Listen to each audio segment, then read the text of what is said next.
from the research that has been conducted on HG, GDF15 is like a generic biomarker for inflammation, and it works by acting on the receptors in your brainstem that receive like indications of nausea and vomiting and let you know that you're feeling nauseous or you need to throw up. And these can be very helpful for like if you have food poisoning or something like that. And the theory for it being present in pregnancy is like to protect the fetus from possibly toxic foods.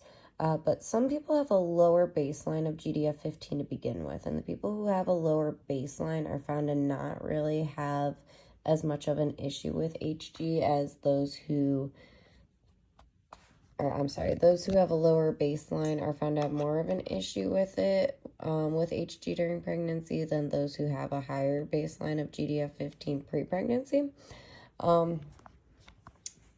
It's the rapid increase of the GDF15 will kind of like make your receptors for nausea and vomiting more sensitive. And if you had a higher quantity of these hormones prior to pregnancy, then you're not going to be as sensitive to it. But if you had a lower amount of those hormones and now you suddenly have a higher amount, this can play a big role in your sensitivity to it and thus the GI changes.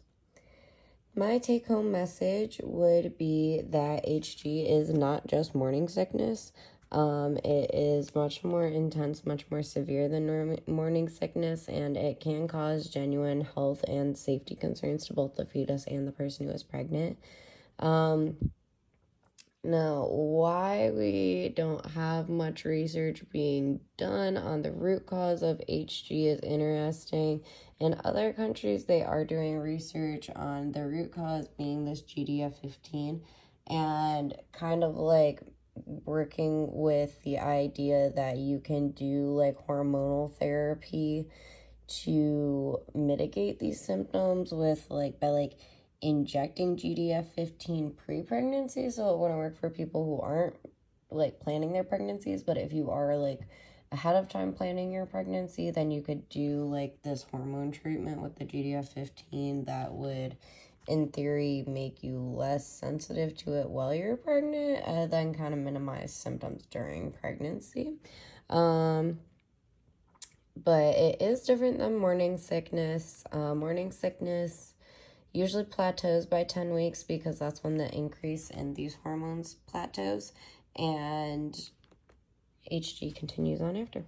Thank you.